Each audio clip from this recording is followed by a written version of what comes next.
Bien, nous allons reprendre. Lors des 2 dernières leçons, j'ai commencé à aborder la question de la construction géométrique de l'image du point de vue des choix qui sont opérés de rendre visible telle ou telle caractéristique de ce qui est perçu dans le champ visuel humain, en faisant l'hypothèse que ces choix figuratifs sont aussi des choix ontologiques, puisqu'ils objectivent certaines propriétés du réel, et en même temps qu'ils en négligent d'autres, et ils rendent aussi manifeste la prééminence de certains points de vue sur d'autres. Ils attirent ainsi l'attention sur des formes particulières d'être au monde.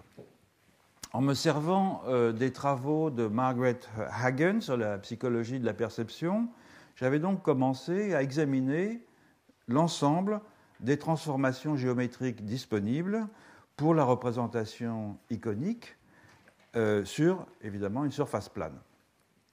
Et j'ai en effet suivi la typologie que Margaret Hagen propose et qui est fondée sur la combinaison de 3 facteurs. Le premier facteur, c'est le point de vue, c'est-à-dire si l'image est construite à partir d'un point de vue unique, comme dans la perspective linéaire par exemple, ou sur un point de vue multiple, comme dans la représentation dédoublée de la côte nord-ouest, et si la distance du point de vue est proche, modérée ou située à l'infini optique. Deuxième type de critère, c'est le type de transformation géométrique au moyen duquel les invariants d'une réalité en 3 dimensions passent ou ne passent pas dans une image en 2 dimensions. Je rappelle qu'il s'agit de 4 types de transformations, les transformations métriques, dans lesquelles la dimension, la forme, la valeur des angles et le parallélisme sont conservés, les transformations par similitude, dans lesquelles on perd les invariants de dimension, les transformations affines, dans lesquelles seul le parallélisme est maintenu, et les transformations projectives, dans lesquelles à peu près tous les invariants sont transformés. Et cette dernière étant évidemment la base de la perspective linéaire moderne. J'avais examiné ces 2 points en prenant comme exemple la peinture européenne à partir de la Renaissance, l'art japonais classique, dit Yamato-e, les images de l'Égypte ancienne et l'art de la côte nord-ouest. Et il reste à traiter un 3e point, un 3e critère, à savoir les techniques de composition, c'est-à-dire les techniques qui vont privilégier soit, au fond, le simple remplissage de l'espace avec des figures sans épaisseur, ou au contraire qui vont privilégier la restitution de l'illusion du volume des solides. En effet, toute représentation en 2 dimensions n'est pas seulement une conversion géométrique d'un volume en 3 et d'un espace aussi en 3 dimensions, en ce sens que d'une part, l'image est elle-même dépeinte sur une surface relativement plane en général et assez souvent circonscrite par un bord, et qu'elle doit donc tenir compte de ces contraintes physiques, et d'autre part que cette image est l'expression d'un intérêt ou au contraire d'une indifférence pour le fait de donner une figuration vraisemblable au volume des solides dépeints. Certaines techniques figuratives s'efforcent de restituer l'impression de tridimensionnalité grâce à des procédés éprouvés, comme l'ombre par exemple, qui permet de donner de la profondeur à l'arrondi d'un visage, ou la perspective atmosphérique, qui contribue à accentuer la profondeur d'un paysage en unifiant les plans les plus lointains dans les tons du ciel. D'autres styles, en revanche, paraissent largement indifférents à ces préoccupations et traite le plan de l'image comme un espace à remplir de formes qui sont en grande partie déconnectées les unes des autres. Alors on va examiner ces deux tendances tour à tour, en commençant par la deuxième, c'est-à-dire celle qui caractérise les modes de figuration peu soucieux de reproduire des volumes.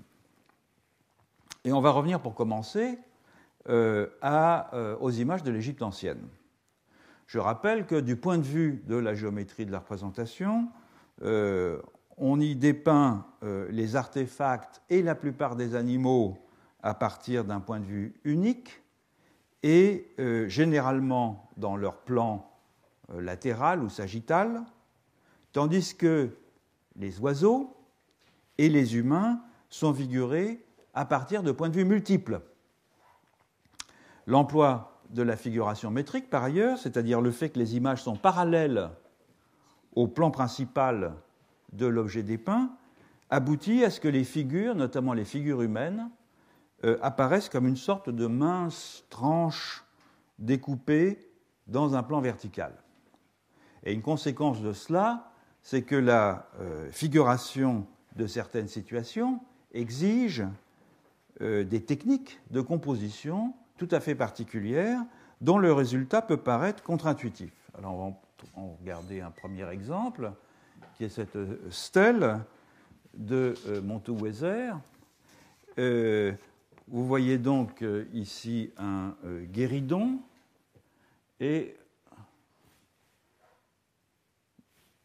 voilà. Et au-dessus de ce guéridon sont placés des objets.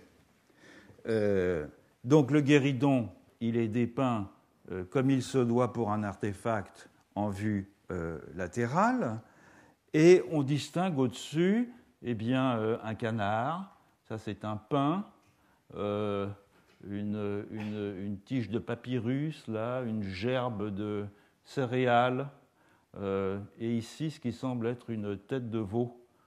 Ça pourrait être une tête de bœuf, mais étant de la taille, c'est peut-être plutôt une tête de veau.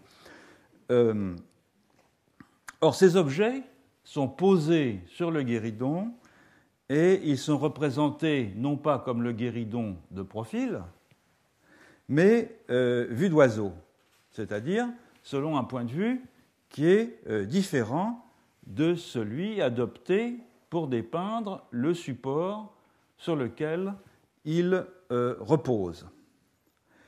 À une exception, celle de la tête de veau, donc dans le coin ici en bas à droite, qui est représentée de profil. Comme on l'a vu auparavant, c'est l'exactitude qui prime dans ce mode figuratif, c'est-à-dire l'exigence que les objets dépeints soient reconnaissables sans équivoque, et l'on peut penser qu'une tête de veau est en effet plus aisément reconnaissable de profil que vue d'oiseau. En outre, ces objets ne sont pas amoncelés comme ils devraient notamment l'être dans la position où ils se trouvent, mais ils sont rangés soigneusement les uns à côté des autres sans qu'il y ait véritablement d'espace entre eux, dans un échelonnement vertical, de façon à ce que leurs différentes formes s'emboîtent les unes dans les autres et que leur symétrie générale réponde en écho à la symétrie inversée des bras de Montuweser, vous voyez l'orientation ici, et en même temps à la direction générale du bras de ce personnage dans le coin ici. On a donc ici, dans ce secteur de l'image,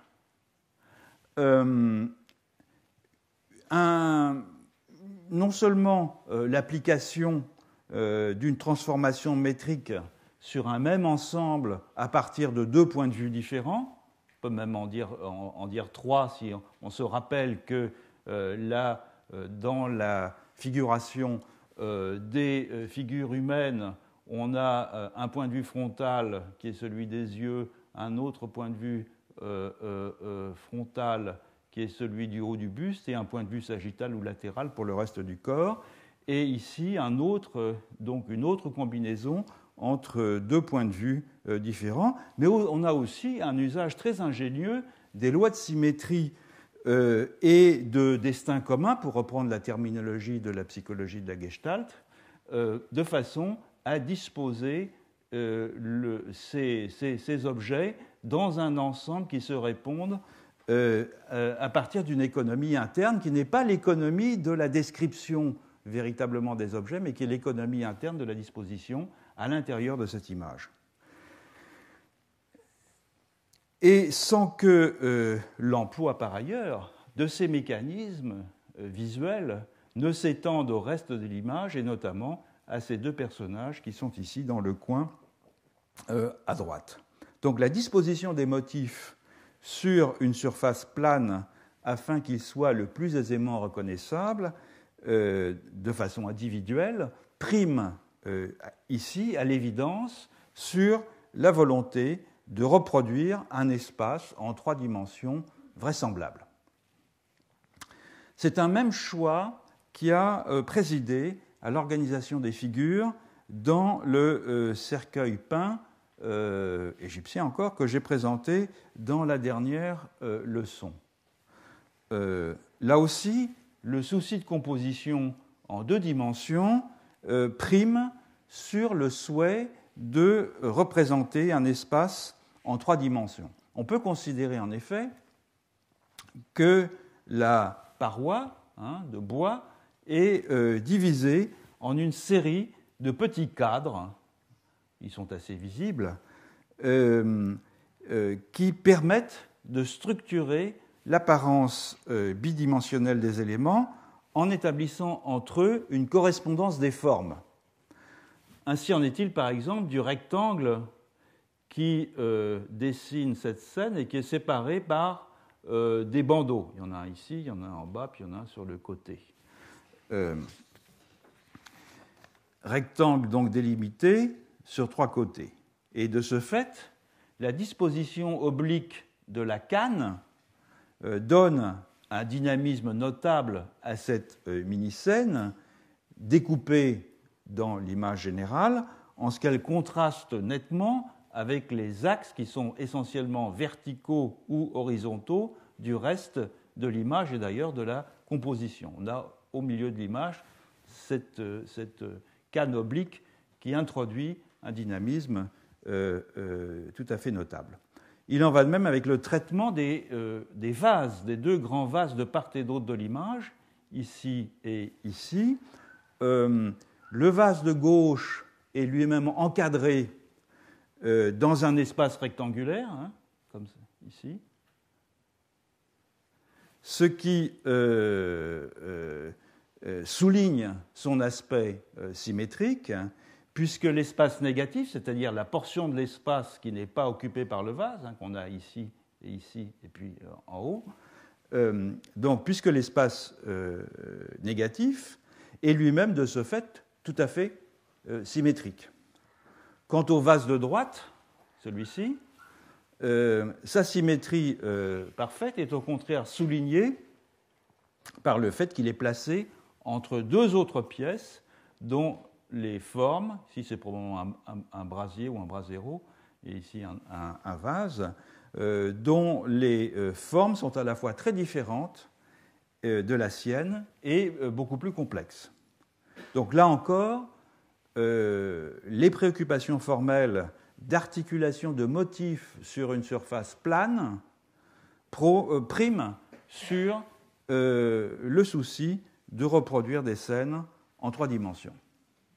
Revenons maintenant encore à l'iconographie de la côte nord-ouest, et on retrouve un souci tout à fait identique, à tout le moins pour les images qui correspondent, dans la terminologie de Bill Holm, à ce qu'il appelle les styles expansifs et distributifs. Donc je rappelle, j'en ai parlé un peu dans une leçon précédente, le style expansif correspond à la représentation dédoublée, généralement par déploiement des flancs à partir d'un axe central, tandis que le style distributif combine, dans un cadre bien défini, par exemple dans la structure approximativement trapézoïdale d'une couverture Chilcat, plusieurs plans de l'animal qui sont distribués dans cet espace de telle façon qu'il est le plus souvent impossible de reconnaître l'animal auquel on a affaire. On en a ici, donc ici on a une figuration expansive. Hein.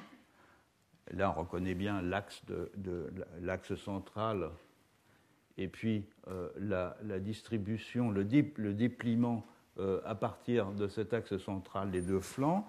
En revanche, dans un Chilcat comme celui-là, avec ce style distributif, il est extrêmement difficile, même si on connaît quelques-unes des conventions qui président à la construction de ces images, il est extrêmement difficile de repérer de quel animal il s'agit. Dans ces deux cas, tout l'espace cadré est rempli par la représentation d'un seul animal, envisagé de divers points de vue, sans qu'aucun environnement, sans qu'aucun contexte ne soit figuré, ce qui rend superflu le souci de représenter évidemment divers volumes les uns par rapport aux autres. Enfin, dans la terminologie toujours de Bill Home, le style qu'il appelle configuratif, et qui consiste à dépeindre en général aussi un seul animal, mais en le détachant nettement du cadre à l'intérieur duquel il s'inscrit. Je vais reprendre l'image que vous avez montrée lors d'une dernière leçon, qui est le loup. Là, il n'y a pas de problème, on distingue assez bien les différents éléments qui sont un peu déformés parce qu'il est sur la bordure du chapeau, mais qui sont néanmoins parfaitement identifiables. Ces images de style configuratif, pour reprendre la terminologie de Holm, on peut sans doute les considérer de fait comme des transpositions en deux dimensions des sculptures en ronde-bosse dont elles reprennent les caractéristiques principales. On prend un exemple classique d'un aigle Bellacula, dans lequel, là aussi, au fond, le souci de réalisme est tout à fait manifeste. C'est donc dans les styles expansifs et distributifs que sont visibles, au premier chef, les effets d'un privilège accordé à la figuration en deux dimensions. Il s'agit, d'une part, d'exploiter les caractéristiques ornementales qui sont propres aux motifs bidimensionnels, généralement en utilisant certains des principes de construction visuelle que la psychologie de la Gestalt a bien mis en évidence, notamment le principe de proximité, le principe de symétrie, le principe de destin commun. On en trouve c'est des bons exemples dans le Chilcat. Et d'autre part, avec le souci de remplir la totalité de l'espace figuratif, indépendamment de la forme originelle de l'objet dépeint. Ce qui compte, c'est le support et le cadre à l'intérieur duquel que le support pourvoit pour la représentation, beaucoup plus que la forme originelle de l'objet dépeint. Et ces deux préoccupations, donc, l'emportent de loin sur la volonté de reproduire de façon vraisemblable le volume de l'animal représenté et sa situation dans l'environnement. On va prendre un autre exemple. C'est toujours en style expansif, une libellule gravée sur une plaque d'argilite. Et j'ai mis à côté l'une des nombreuses espèces de donates que l'on trouve dans la côte, dans cette région du littoral de la Colombie-Britannique, sans être absolument évidemment assuré que ce soit la même espèce. Donc, dans cette composition, on voit que l'image est distribuée de telle façon qu'il est difficile de reconnaître la libellule. Elle est répartie en un très grand nombre de plans autour d'un axe central. L'axe central, il est facile à repérer. Au fond, l'image sature tout l'espace disponible. Alors, peut-être qu'un travail minutieux permettrait d'identifier avec des signes de ce type-là, l'espèce je crois qu'il y en a 64 dans cette région de Colombie-Britannique, l'espèce représentée ici, mais rien n'est moins sûr. Donc, au fond, les préoccupations décoratives paraissent primer ici sur le désir d'iconicité, à tel point que ces préoccupations décoratives pourraient faire ranger ce genre d'image dans la catégorie de l'art ornemental, à l'instar, par exemple, des feuilles d'acanthe ou des palmettes dans la tradition de l'art de l'Antiquité, qui a été repris évidemment par la suite. Bref, et sans trop anticiper sur ce que je dirai plus tard, il paraît manifeste une tendance générale de la figuration sur la côte nord-ouest consiste à réserver les effets de décoration bidimensionnelle aux images héraldiques, à l'exception, et ça je l'avais déjà souligné dans la leçon sur l'art de la côte nord-ouest, à l'exception des matotémiques, tandis que le style configuratif, qui s'attache plutôt à restituer des animaux en 2 dimensions, comme s'ils étaient vus en 3 dimensions, est de préférence employé dans les images de type animique.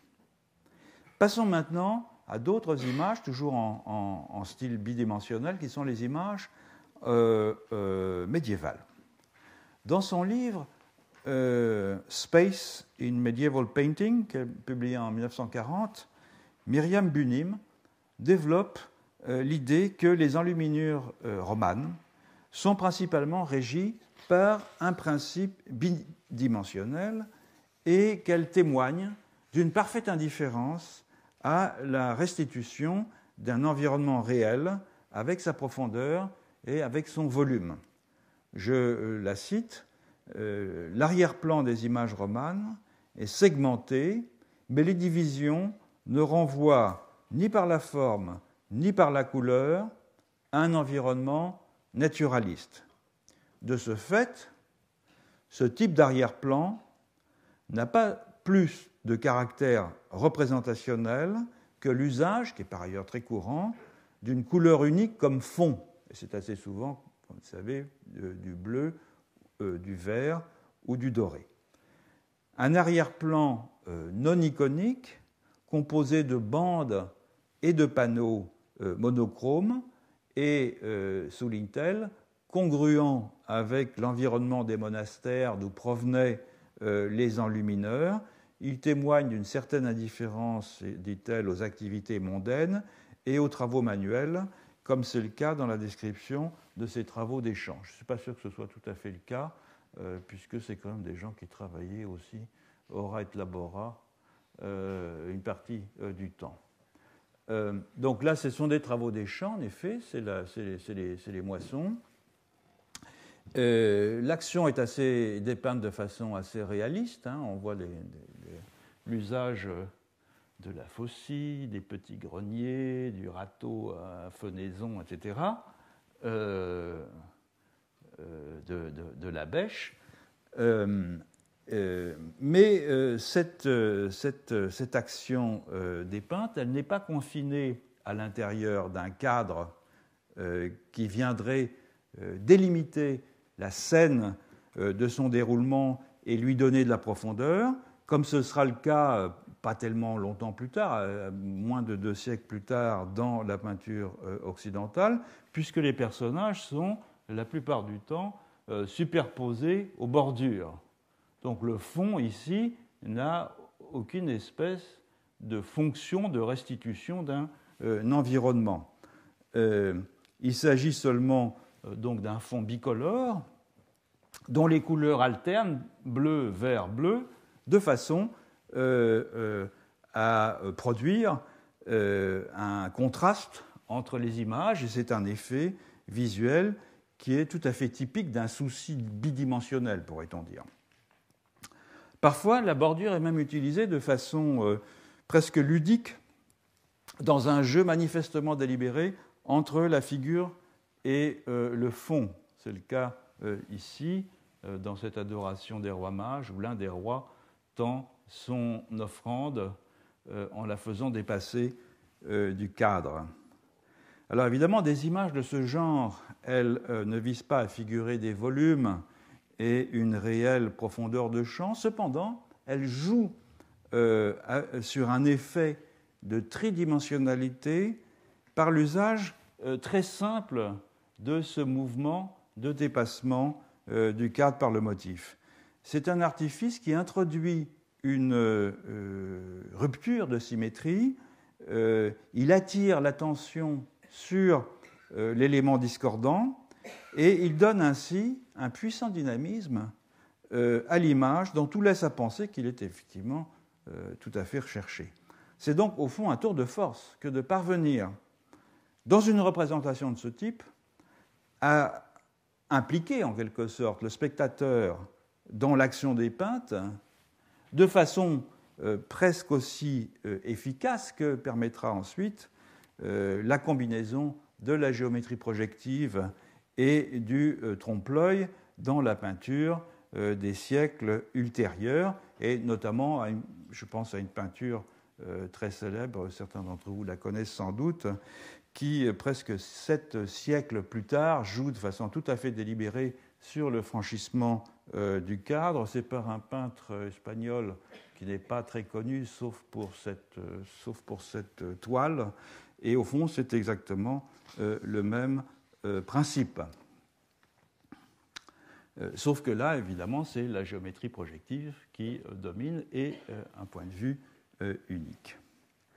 Alors, il est tout à fait paradoxal qu'une trentaine d'années à peine après cette peinture, ce trompe-l'œil de Pere Borel del Caso, un mouvement artistique dans lequel un autre espagnol, je devrais dire un catalan, a joué un rôle de premier plan, a marqué une rupture complète avec les normes de la transformation projective qui avaient régi la peinture et qui avait régné sans partage donc pendant 4 siècles et demi dans la géométrie représentationnelle de la peinture européenne. Et ce mouvement, bien sûr, c'est le cubisme. Picasso et Braque ont désintégré les illusions de la perspective linéaire et ils ont fait disparaître le point de vue impérial, pourrait-on dire, d'un sujet unique ordonnateur du monde. Ils les ont remplacés par des corps et par des objets morcelés, disloqués, envisagés de divers points de vue et réduits à des plans géométriques simples et enchevêtrés. Le plus connu, c'est bien évidemment Les Demoiselles d'Avignon, qui est un peu le manifeste du cubisme. Alors, l'adoption de différents points de vue sur un même objet était donc une rupture profonde par rapport à ces siècles de construction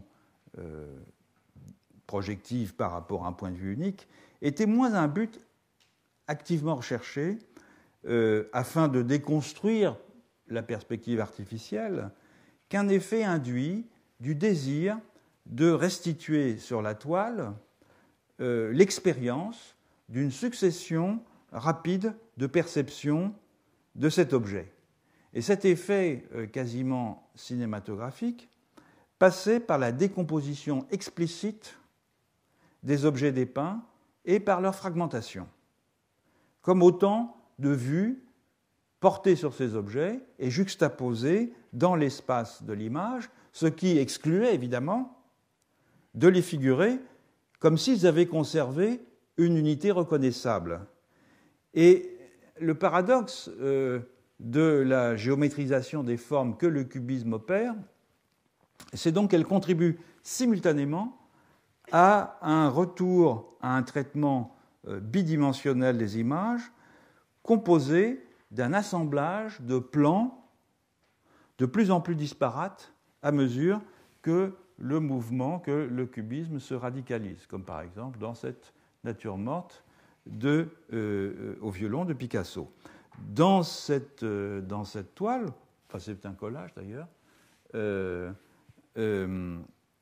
les différentes vues du violon ne se recombinent pas pour produire l'impression d'une totalité cohérente, à la manière, par exemple, de ce que les images d'animaux figurées dans le style expansif de la côte nord-ouest parviennent à engendrer. L'intention, elle est bien de multiplier des plans bidimensionnels sans les intégrer dans une scène construite pour donner l'illusion d'une profondeur de champ. Et en ce sens, le cubisme pousse jusqu'à ses ultimes conséquences visuelles la technique du passage, inaugurée par Cézanne, et qui consiste à fondre des plans en les superposant, comme dans ce paysage, où on voit qu'en dépit du contraste des couleurs, la végétation basse, en particulier ici et ici, paraît comme fusionnée avec le sol. De même, les limites des plans perpendiculaires, je pense à ceux-là en particulier, ceux-là, se confondent les uns avec les autres, de sorte que l'intégration des différentes surfaces est obtenue non pas en construisant l'illusion d'une perspective centrale, mais en accentuant au contraire la planéité de la surface sur laquelle le paysage est dépeint. C'est une leçon que Picasso a parfaitement retenue, par exemple dans son portrait de Kahnweiler. Alors, lorsqu'on regarde ce portrait, comme nous le faisons avec certaines illusions de la Gestalt, nous reconstruisons, en regardant le portrait, par le regard, la situation respective de la myriade des petits plans géométriques qui composent la figure, mais sans parvenir à complètement stabiliser l'image, puisque les plans ont tendance à basculer leur position les uns par rapport aux autres, apparaissant tantôt au premier plan, tantôt au second. Et il en résulte une surface picturale qui est à la fois parfaitement plane, composée d'éléments géométriques, et en même temps complètement dynamique, par cet effet de basculement constant des plans entre l'avant-plan et l'arrière-plan. Cela dit, cette technique de composition, elle peut être poussée vers un rendu beaucoup plus réaliste des volumes, comme dans un autre portrait cubiste de Picasso, qui est le portrait d'Ambroise Vollard. Là aussi, il s'agit d'un usage bidimensionnel de petits plans géométriques, interdépendants, mais la différence avec le précédent, c'est que, c'est pour ça que j'ai mis les photos, le personnage est beaucoup plus reconnaissable, et il est beaucoup plus reconnaissable pour des raisons qui n'ont pas tellement à voir avec la disposition des petites surfaces géométriques, mais avec l'usage des couleurs.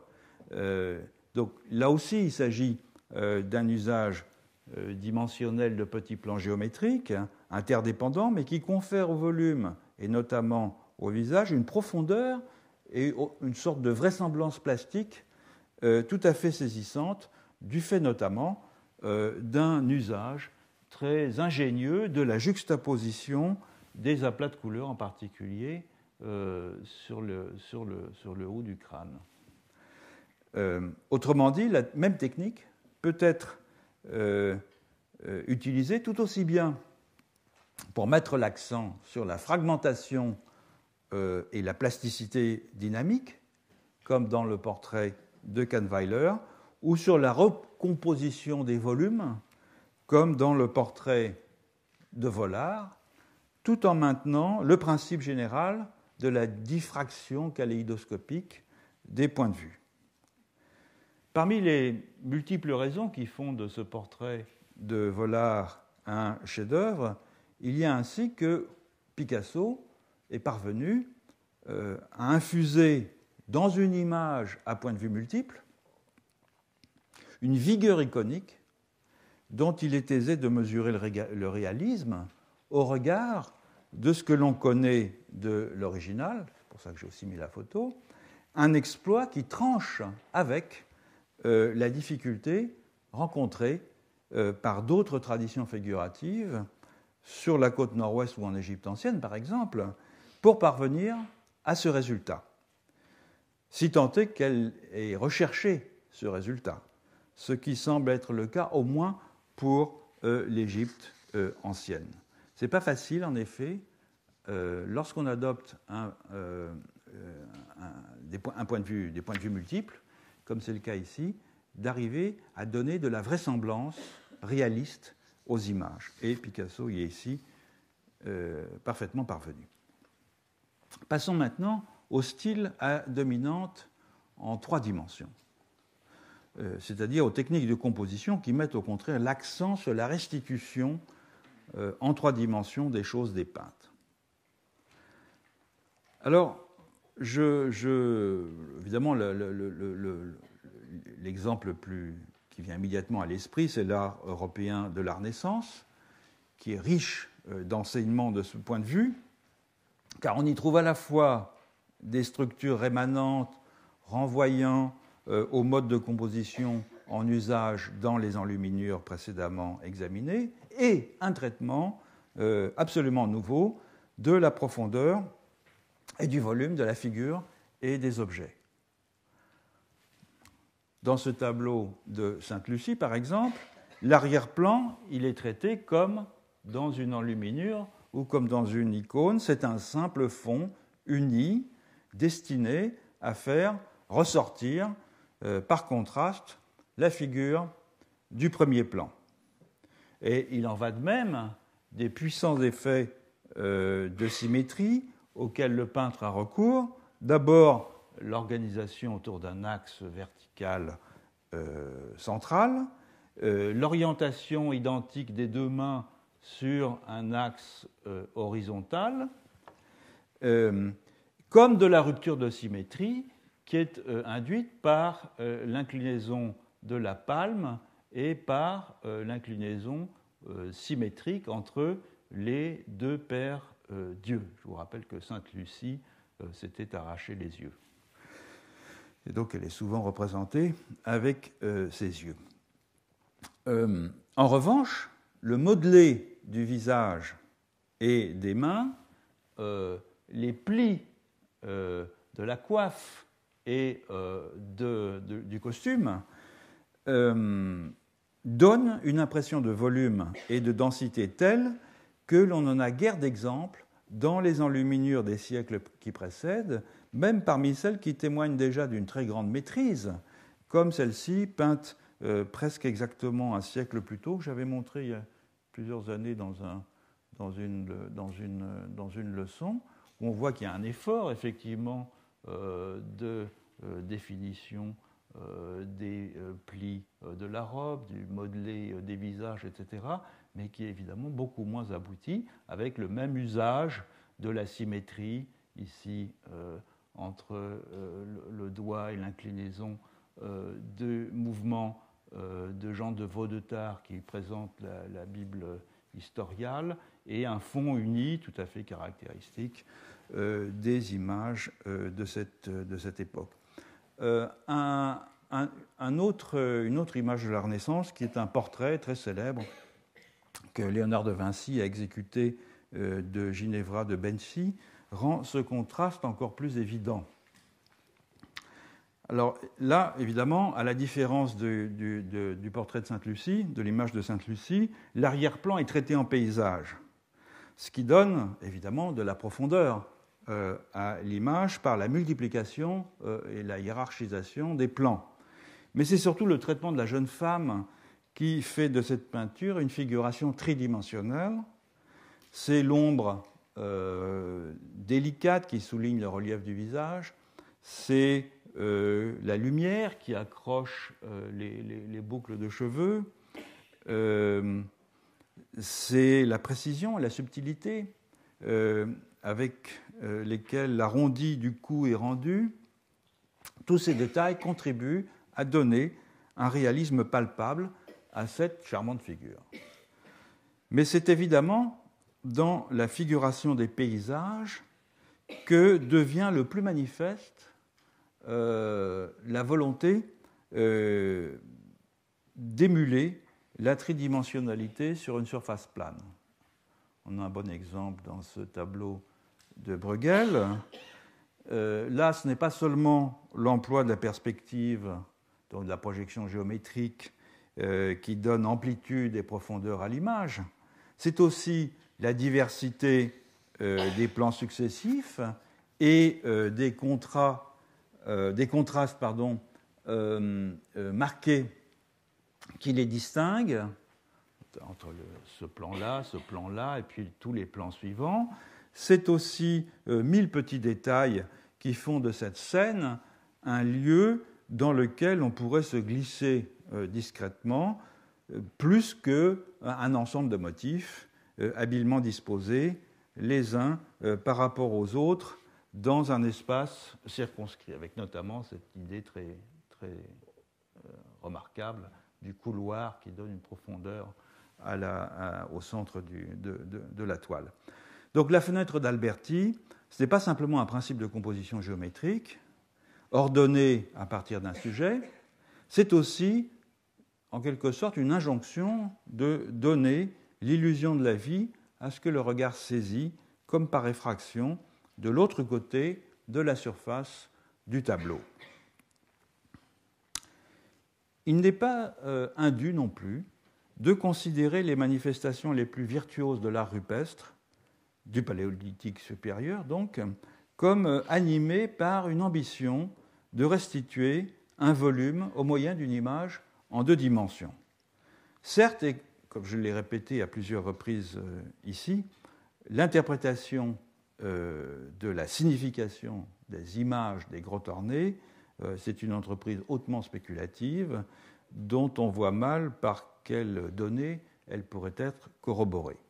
En revanche, il n'est pas interdit, comme tous les grands préhistoriens l'ont fait, d'examiner les procédés employés dans la composition, et ceux-ci, en fait, visent le plus souvent à représenter, avec une évidente intention mimétique, des objets en 3 dimensions, dépeints indépendamment les uns des autres, même lorsqu'ils sont regroupés, voire superposés sur une même surface.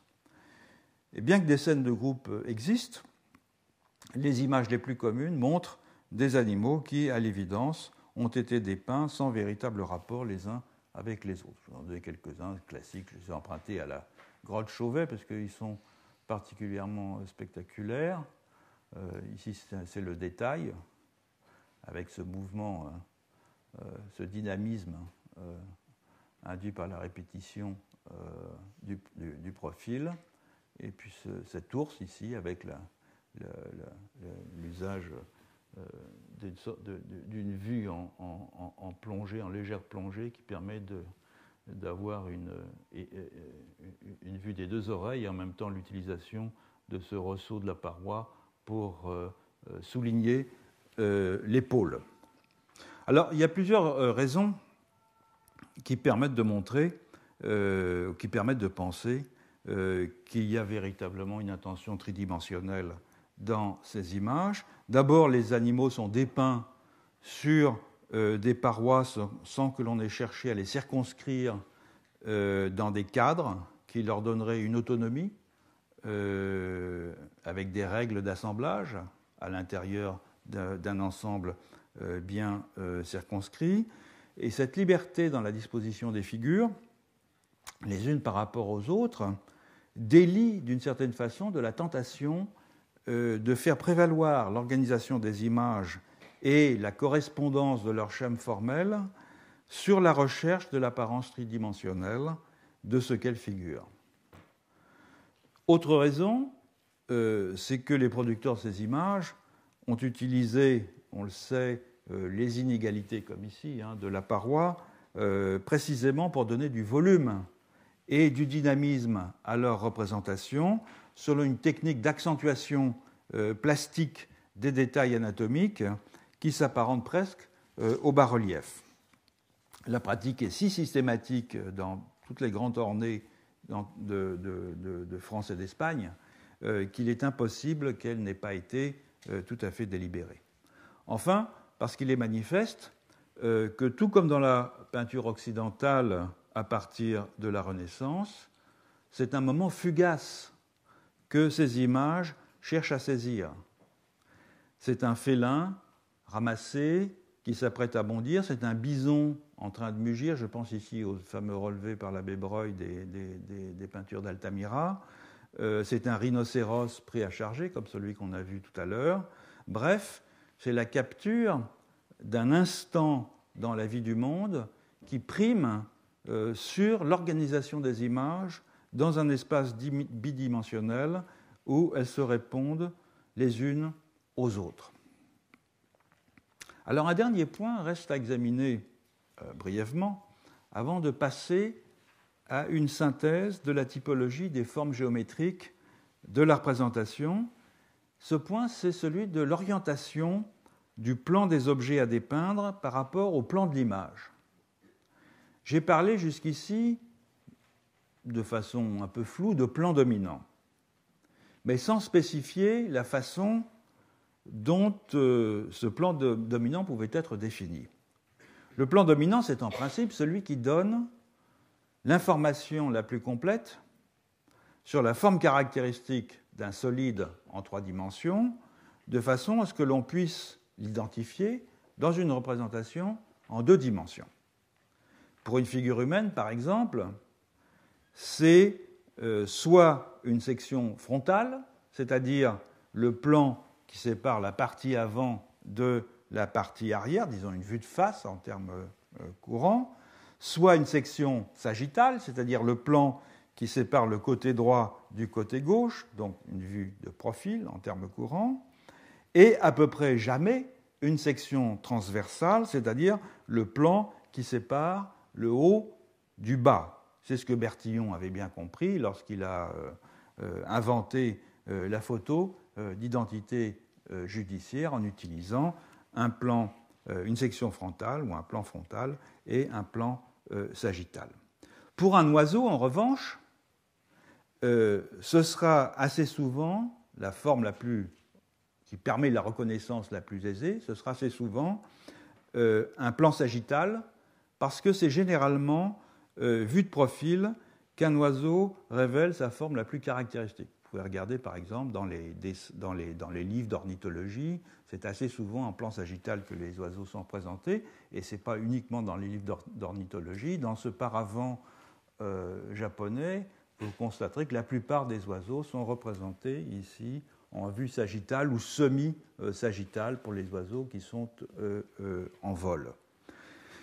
Pour les objets qui sont en revanche relativement plats et allongés, la meilleure restitution du volume sera plus généralement une section transversale. Et c'est sous cet angle que leur forme est en général la plus aisée à reconnaître. On peut en voir ici un exemple avec une peinture australienne de la terre d'Arnhem. L'échidné est représenté en plan presque sagittal. S'il était complètement sagittal, on ne devrait pas voir les pattes derrière, tandis que la tortue est représentée en plan transversal. Mais ce sont là, bien sûr, des tendances. D'abord parce qu'il n'y a pas d'accord sur ce que pourrait être la représentation conceptuelle de la forme canonique d'un objet, puisque les positions oscillent entre, disons, un modèle prototypique statique, c'est-à-dire un gabarit mental construit comme le meilleur exemplaire d'une forme, et un modèle génératif, c'est-à-dire un modèle qui est fondé sur l'idée que l'identité morphologique d'un objet que l'on perçoit et que l'on garde en mémoire se construit à partir de figures hétérogènes qui peuvent se transformer les unes dans les autres au sein d'un groupe. C'est une position, par exemple, qui a été défendue par Cassirer. Ensuite, et surtout, parce que, ainsi qu'on l'a vu, une fois satisfaite l'exigence d'une reconnaissance minimale de l'identité de l'objet dépeint, les choix concernant l'aspect le plus représentatif de la forme de cet objet sont en partie arbitraires. Ainsi en est-il, par exemple, de la figuration des animaux en plan sagittal dédoublé à partir de la tranche de la section, comme c'est le cas dans les images de la côte nord-ouest. Alors, là, on en a un exemple qui est plus facile à identifier que les précédents, puisque ceux que je vous avais montrés auparavant, le dédoublement des points de vue, le dépliement à partir de l'axe central se faisait dans une vue frontale, alors que là, il est découpé à partir du dos, et donc il est déplié à partir, disons, de la colonne vertébrale du canard. Mais ce n'est pas nécessairement la vue sagittale qui paraît la plus immédiatement intuitive.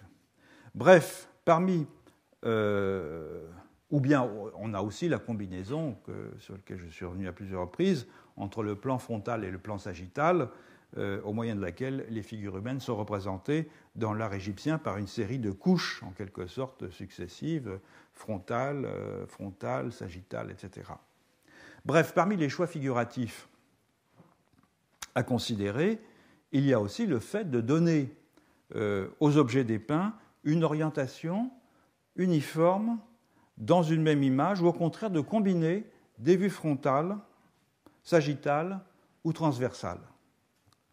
Et si l'on prend cet aspect en considération, il en résulte un ensemble de possibilités, il y en a 12, figuratives, qui peut se décomposer dans un tableau dont les variables sont la position et l'orientation des objets dépeints et le type de transformation géométrique au moyen desquelles l'image est obtenue.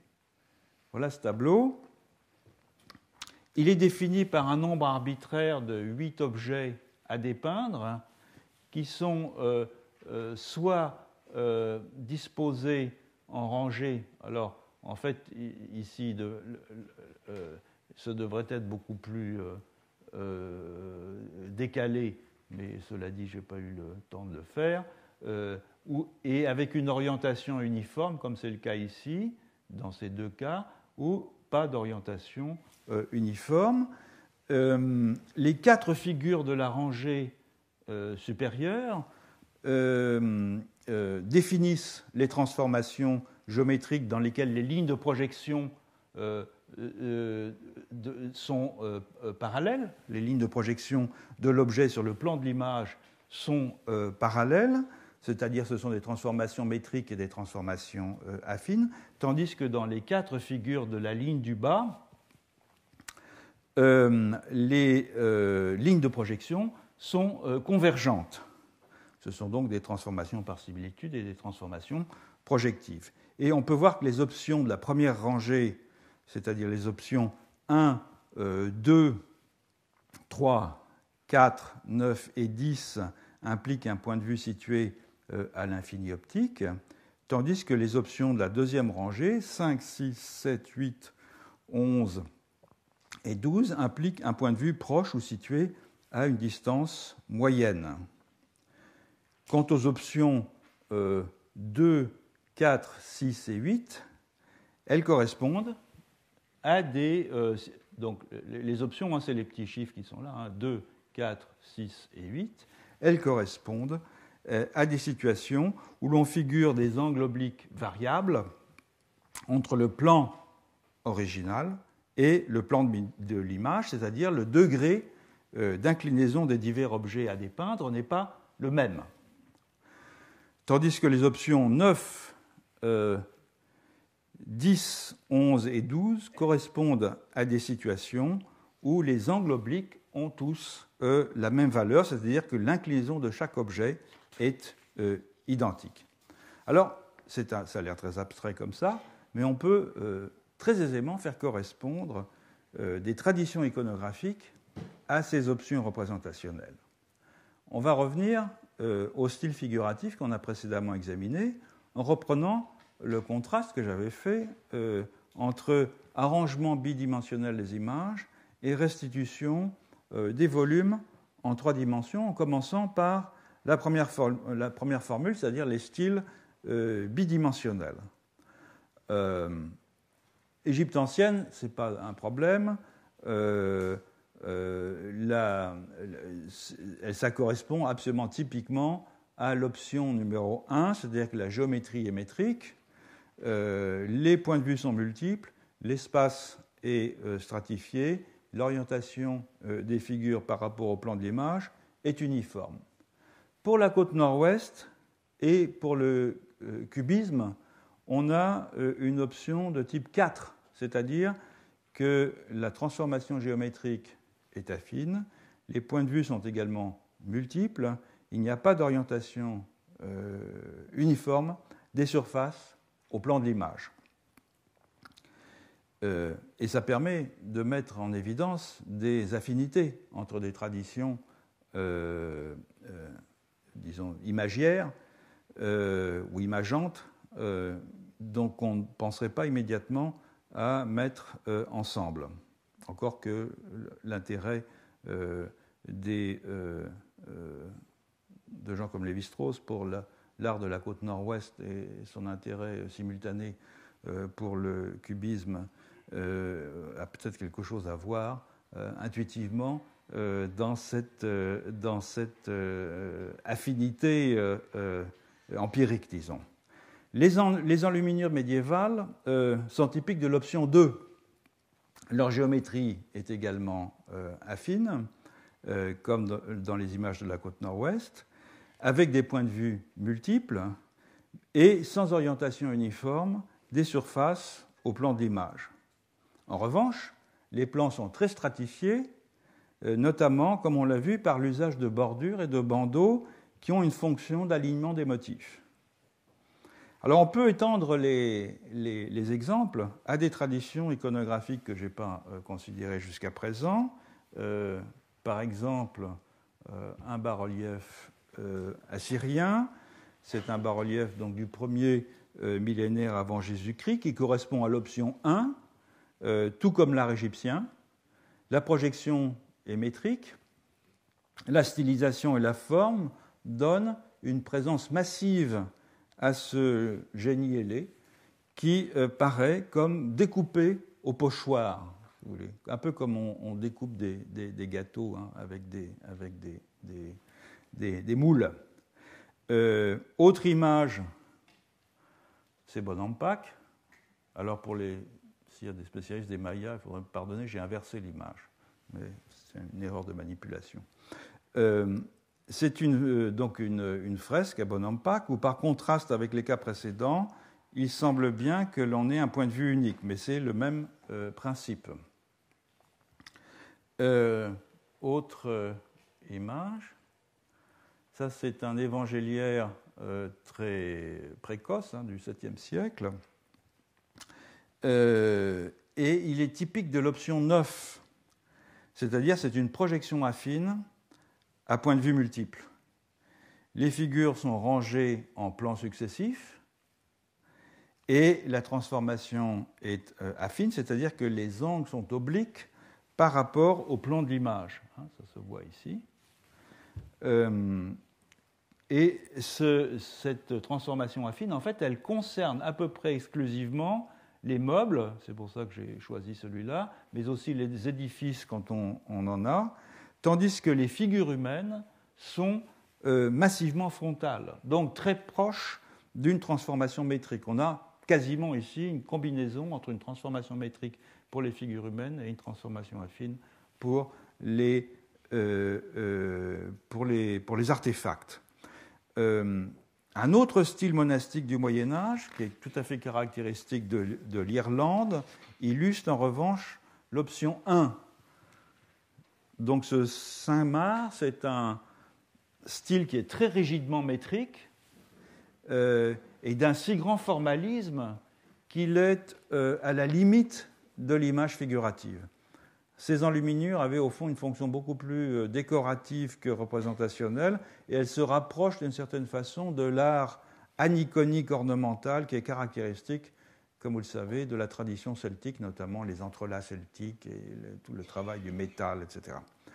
Enfin, un autre style bidimensionnel à point de vue unique, qui est lui aussi hautement décoratif, mais qui est fondé, comme dans les enluminures, du haut Moyen-Âge sur une construction affine, c'est l'iconographie des miniatures persanes. J'en ai pris une qui est tout à fait caractéristique, c'est une de Bizad. C'est une scène de hammam. Alors, quels sont les points communs de ces 8 modes de figuration de nature bidimensionnelle?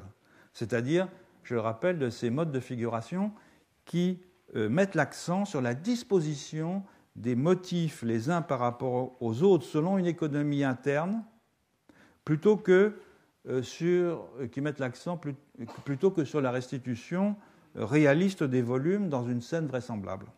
D'abord, ils sont tous fondés sur des transformations métriques ou des transformations affines, c'est-à-dire des transformations dans lesquelles les lignes de projection de l'objet sur le plan de l'image sont parallèles.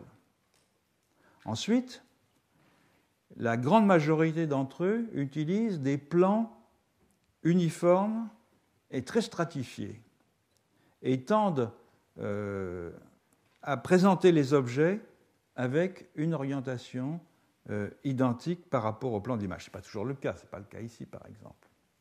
Il y a des légères variations. Le résultat, c'est que les images de ce type, au fond, n'ont pas grand-chose à voir avec le monde tel qu'il est, mais qu'elles figurent plutôt des éléments singularisés du monde tel qu'il devrait être, ou tel que l'on devrait appréhender ces éléments. Ce sont en somme des gabarits des choses qu'ils représentent plutôt que des copies. Et paradoxalement, ils ont, ces modes figuratifs, du fait de leur géométrie et du fait du caractère sériel et uniforme des plans, une présence, une autonomie et une densité qui est beaucoup plus massive que la plupart des images qui cherchent à émuler la tridimensionnalité. C'est ce qu'on va examiner à présent. Je vois que le temps file, donc je vais essayer de ne pas m'attarder trop. C'est ce qu'on va examiner à présent en revenant précisément à ces images à intention tridimensionnelle, disons.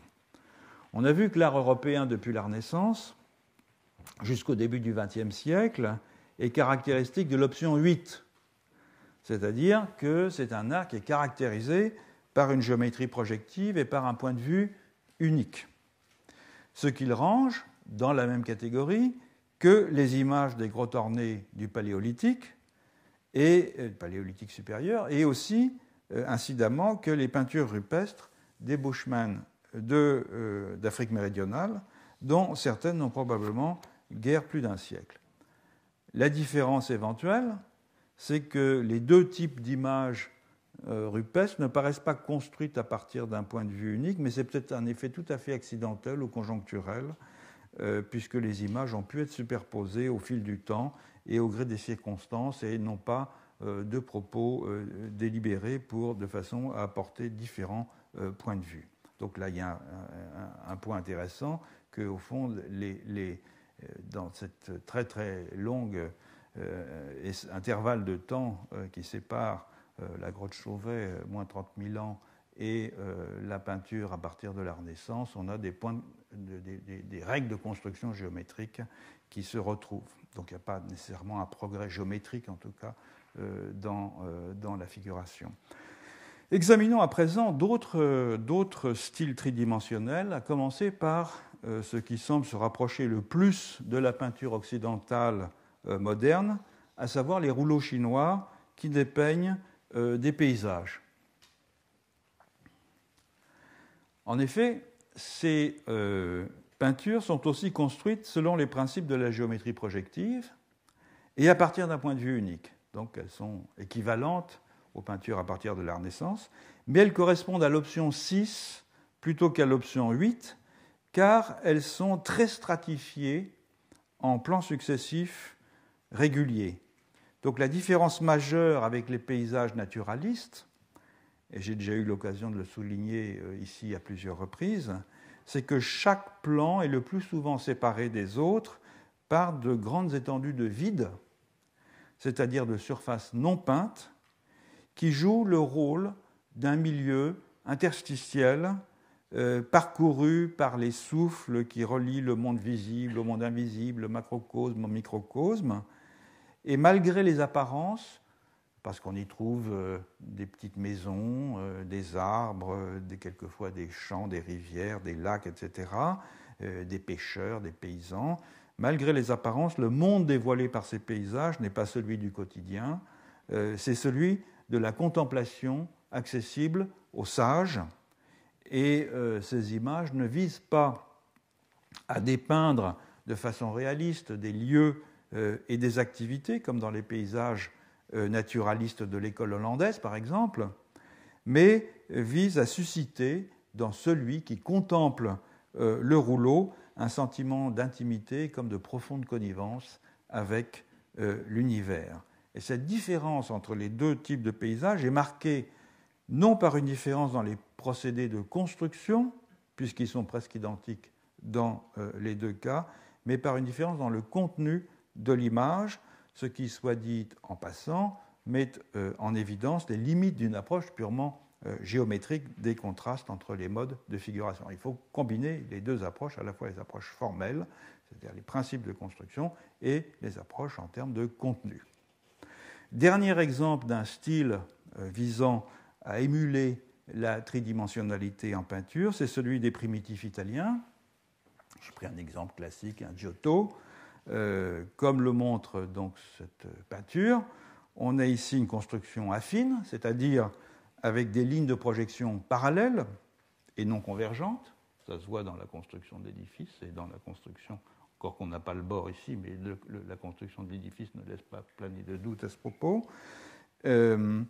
Composé à partir d'un point de vue unique, avec des objets disposés en plans successifs réguliers, mais dont l'orientation n'est pas uniforme par rapport au plan d'image. Donc on a un premier plan, un deuxième plan, un troisième plan et un quatrième plan avec les anges derrière. C'est donc l'option 2. Les variations d'orientation des personnages et la succession marquée des plans signalent nettement la transition entre le parallélisme construit à partir de l'infini optique qui caractérise les enluminures que nous avons vus auparavant et la transformation projective à partir d'un point de vue situé à une distance modérée qui sera la marque de la peinture de la Renaissance, justifiant ainsi le terme de pré-Renaissance que les historiens de l'art, depuis Burckhardt, tendent à employer pour définir cette période. Donc de cette brève excursion dans les styles tridimensionnels, on peut tirer quelques conclusions sur les choix géométriques les plus couramment effectués lorsqu'il s'agit de restituer des volumes sur un plan. D'abord, aucun des modes de figuration considérés n'utilise une géométrie métrique, alors qu'elle était l'option la plus commune dans les styles bidimensionnels. Ils sont fondés soit sur des transformations projectives, et il n'y en avait aucune dans le style bidimensionnel, soit sur des transformations affines. Autrement dit, l'obliquité, soit du point de vue, soit des objets dépeints, paraît être un trait absolument essentiel à l'émulation bidimensionnelle de la tridimensionnalité. Enfin, tous ces styles utilisent des plans stratifiés avec plus ou moins de rigidité, c'est-à-dire en disposant les objets dépeints soit sur des rangées uniformes, comme c'est le cas ici, soit en faisant de chacun de ces objets le point de construction d'un plan autonome en quelque sorte. On a donc avec ces règles géométriques les principes de figuration du monde lorsqu'on souhaite lui donner la variété et la complexité qu'il arbore ordinairement à nos yeux.